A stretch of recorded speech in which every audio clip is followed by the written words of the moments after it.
Halo, perkenalkan nama lengkap saya Angelina dengan NIM 201101.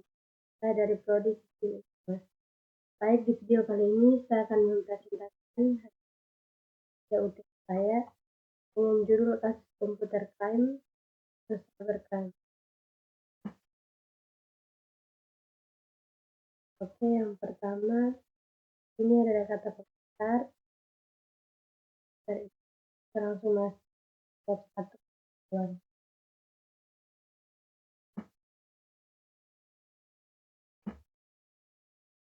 Latar belakang, pemerintah Indonesia pada saat ini mengalami salah satu masalah yang serius dalam kejahatan, yaitu cybercrime. Cybercrime adalah tindakan kriminal yang dilakukan dengan menggunakan teknologi komputer sebagai alat kejahatan utama. Cybercrime merupakan kejahatan yang memanfaatkan perkembangan teknologi, khususnya internet. Di negara-negara maju, kasus kejahatan seperti ini juga marak. Tidak hanya terjadi seperti di Amerika dan Eropa, namun juga di negara yang ada di Asia, dan hal serupa juga terjadi di Indonesia. Kasus kejahatan pencurian, transaksi elektronik dan via transfer, dan pencemaran nama baik melalui akun media sosial sering menjadi kasus yang terjadi hingga saat ini. Kasus kejahatan dunia maya atau yang lebih dikenal dengan cybercrime untuk meminimalisir atau mengurangi kasus kejahatan tersebut, maka diperlukan pengawasan yang ketat dan undang-undang untuk memberikan perlindungan serta jaminan keamanan untuk para pengguna teknologi. Kegagalan pemberantasan cybercrime berdampak buruk bagi pemerintah, masyarakat, dan korban. Bagi negara atau pemerintah, kegagalan tersebut dapat menghambat proses pencapaian negara Republik Indonesia dan akan menurunkan kredibilitas pemerintah di mata warga. Bagi masyarakat, kegagalan pemberantasan cybercrime akan menambah rasa kekhawatiran dan traumatik dalam memanfaatkan teknologi informasi. Bagi korban, kegagalan pemberantasan cybercrime akan menambah penderitaan karena kerugiannya tidak bisa diganti. Salah satu penyebab lain tentang kegagalan pemberantasan cybercrime di Indonesia adalah setelah pemerintah mengesahkan Undang-Undang Nomor 11 2008 tentang informasi dan transaksi elektronik yang lebih dikenal Undang-Undang ITE 2008, kejahatan cybercrime di Indonesia justru semakin meningkat dari tahun. Selain itu, baik dipahami secara memadai tentang apa itu cybercrime, bagaimana bentuk cybercrime, apakah bahaya cybercrime, apakah ancaman pidana terhadap pelaku cybercrime, dan bagaimana penegakan cybercrime.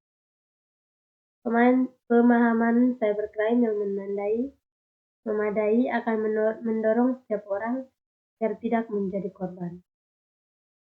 Pemahaman cybercrime yang sempurna bagi penegak hukum akan dapat membantu dalam menyelesaikan kasus cybercrime secara represif melalui penerapan hukum pidana di bidang teknologi.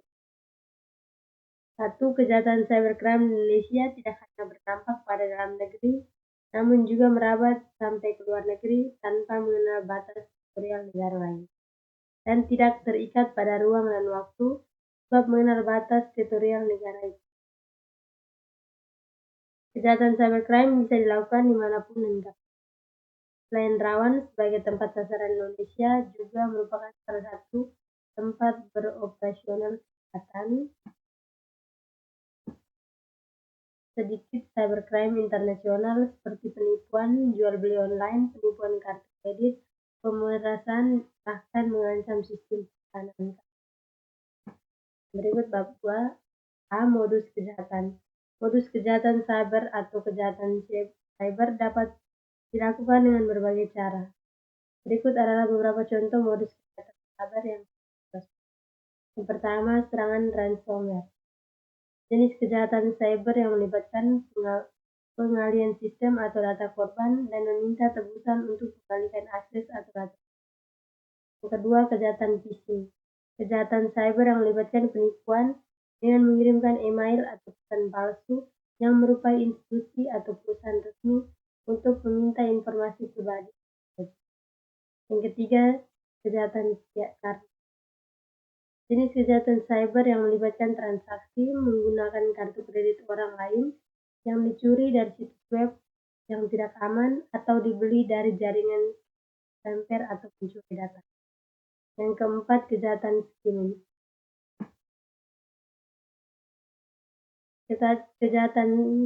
Jenis kejahatan cyber yang melibatkan pencurian kredit atau debit melalui mesin ATM atau mesin pembayaran. Yang kelima, OTP fraud. Jenis kejahatan cyber yang melibatkan pengalian nomor token sekali pakai atau OTP untuk melakukan transaksi online. Keenam, SIM swapping. Jenis kejahatan cyber yang melibatkan pengalian nomor telepon korban untuk mengakses akun online yang terkait dengan nomor. Yang ketujuh, malware. Jenis kejahatan cyber yang melibatkan pengiriman virus atau sistem korban untuk mencuri data atau pengambilan akun. Yang kedelapan, cyber espionage. Jenis kejahatan cyber yang melibatkan penggunaan internet untuk melakukan kejahatan masyarakat terhadap dengan memasukkan ke sistem jaringan komputer pihak. Yang kesembilan, cyber stalking. Jenis kejahatan cyber yang melibatkan penggunaan atau pengawasan terhadap orang secara online. Yang berikut, penipuan online. Jenis kejahatan cyber yang melibatkan penipuan dalam cara online, seperti penjualan barang palsu atau penipuan. Yang ke-11, pemalsuan identitas. Jenis kejahatan cyber yang melibatkan penggunaan identitas palsu untuk melakukan transaksi online dan mengakses orang. Ke-12, peretasan email dan situs. Jenis kejahatan cyber yang melibatkan pengambilan akses web untuk mencuri data atau mengirimkan pesan. Yang berikut, dampak kerugian. Dampak.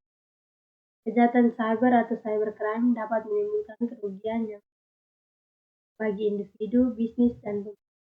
Berikut adalah beberapa dampak kerugian dapat ditimbulkan dari. Yang pertama, kehilangan data penting.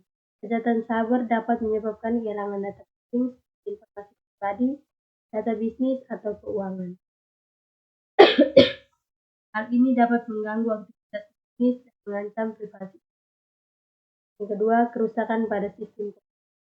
Kejahatan cyber dapat menyebabkan kerusakan pada sistem komputer, baik itu melalui kejahatan virus atau program jahat atau melalui serangan DDoS atau Distributed Denial of Service.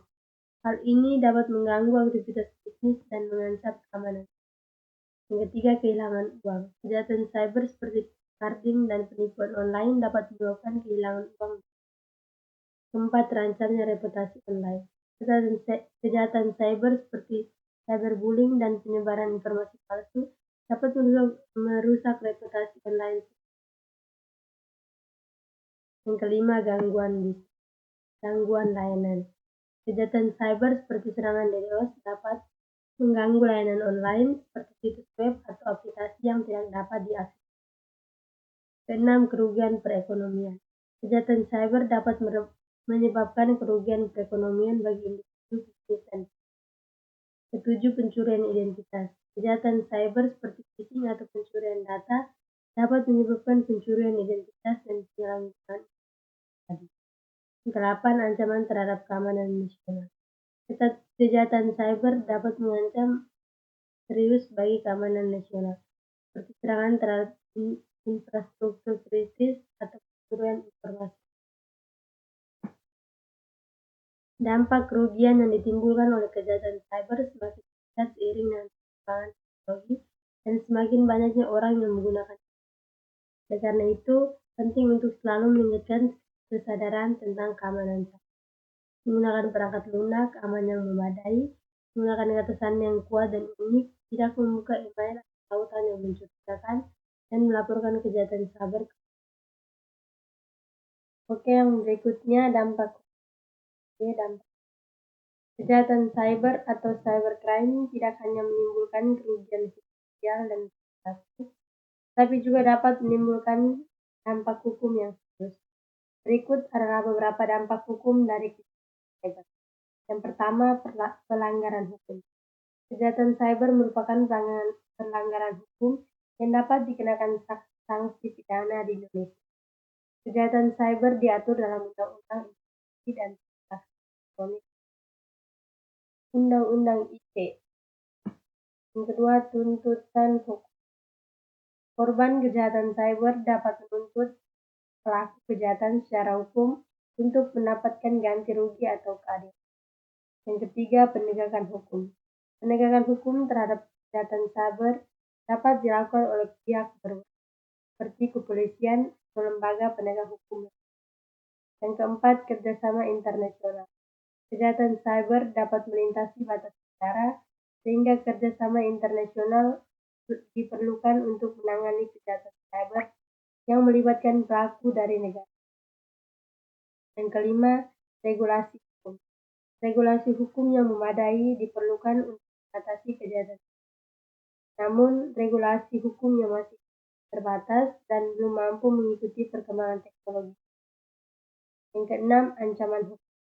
Pelaku kejahatan cyber dapat dikenakan hukuman berat seperti hukuman penjara atau denda yang. Yang kedua, dampak sosial. Kejahatan cyber atau cybercrime dapat menimbulkan dampak sosial yang. Berikut adalah beberapa dampak sosial dari kejahatan. Yang pertama, kehilangan privasi. Kejahatan cyber dapat mengancam privasi individu dan membuat mereka merasa tidak aman dalam menggunakan teknologi. Yang kedua, gangguan pada bisnis. Kejahatan cyber dapat mengganggu aktivitas bisnis dan mengancam keberlangsungan bisnis. Yang ketiga, kerusakan reputasi. Kejahatan cyber seperti cyberbullying atau penyebaran informasi palsu dapat merusak reputasi online orang atau. Keempat, ancaman terhadap keamanan. Kejahatan cyber dapat mengancam serius bagi keamanan nasional, seperti serangan terhadap infrastruktur kritis atau pencurian informasi. Yang kelima, masalah psikologi dan emosi. Kejahatan cyber seperti cyberbullying dapat menyebabkan masalah psikologis dan emosional pada korban, seperti depresi, kecemasan, dan yang berikut, kehilangan uang. Kejahatan cyber seperti cutting atau penipuan lain dapat menyebabkan uang. Yang ketujuh, penyebaran informasi palsu. Kejahatan cyber seperti hoax dan penyebaran informasi palsu dapat menyebabkan kebingungan dan ketidakpastian di masyarakat. Yang kedelapan, ancaman terhadap kebebasan berbicara.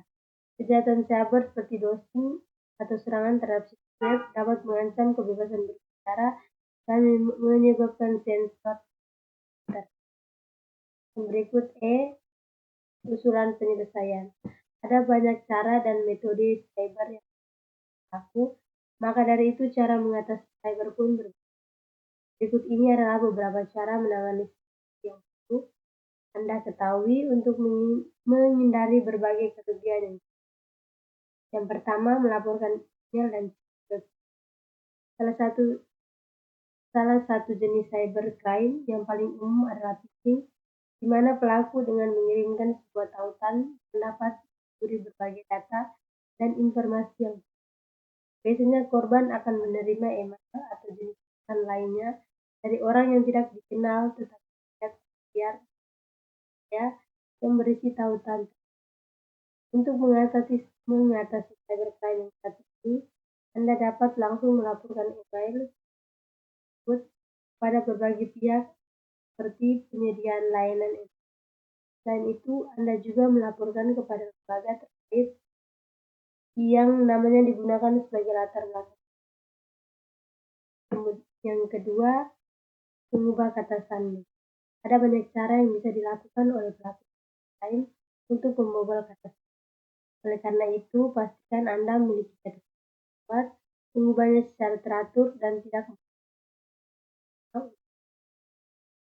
Jika Anda mendapatkan notifikasi ada percobaan masuk dari salah satu akun yang Anda, maka Anda harus segera mungkin menolak akses masuk. Selanjutnya Anda perlu mengubah kata. Yang ketiga, menggunakan antivirus.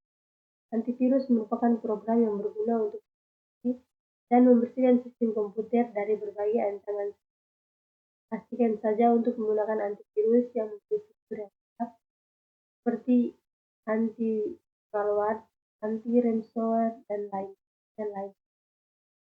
Jika Anda merasakan apa yang aneh dengan komputer yang Anda, maka sebaiknya Anda langsung membuka program antivirus tersebut dan mulai melakukan jika dirasa ada cybercrime yang terjadi, biasanya program antivirus tersebut akan segera yang berikutnya, melakukan update.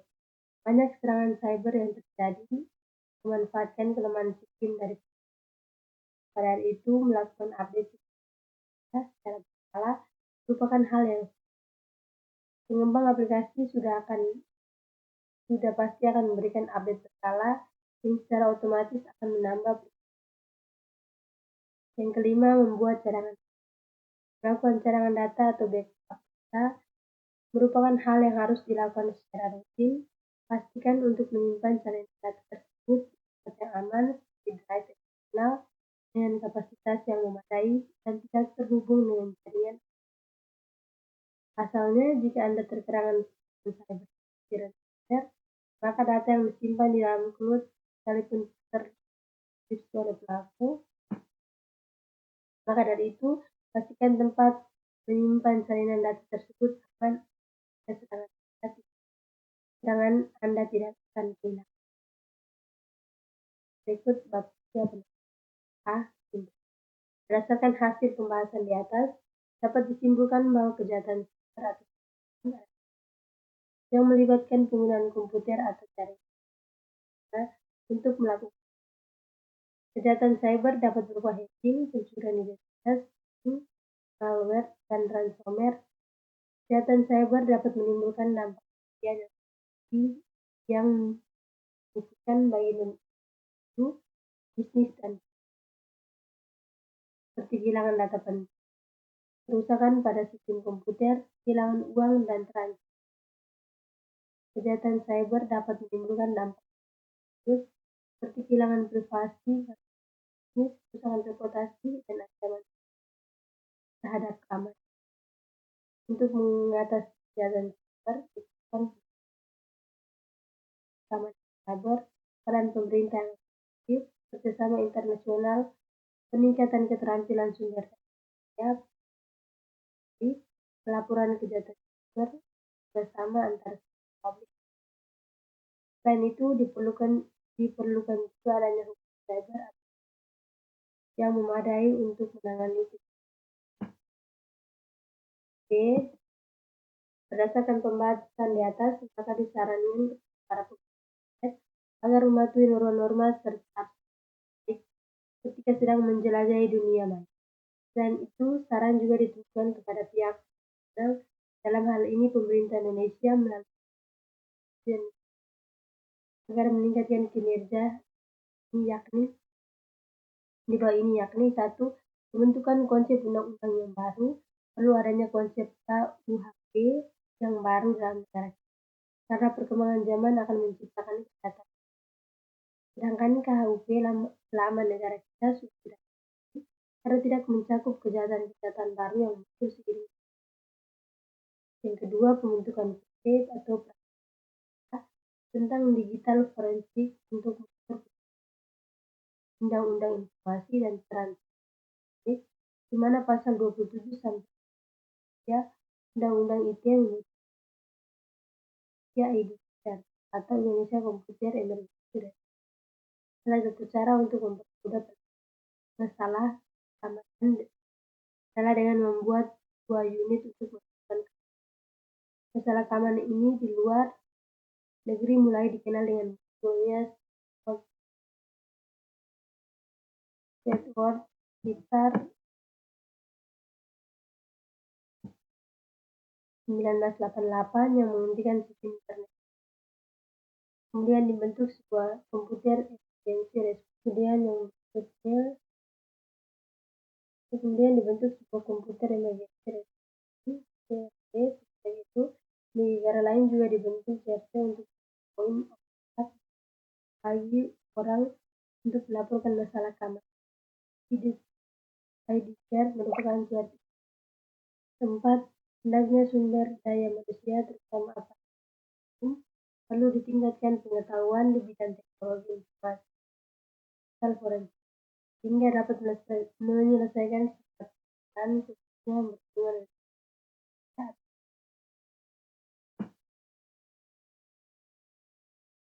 Yang berikutnya daftar peraturan Undang Nomor 11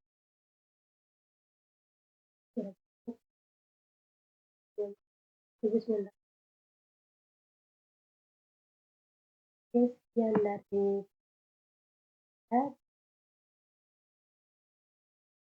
kasus komputer kurang dan lebihnya.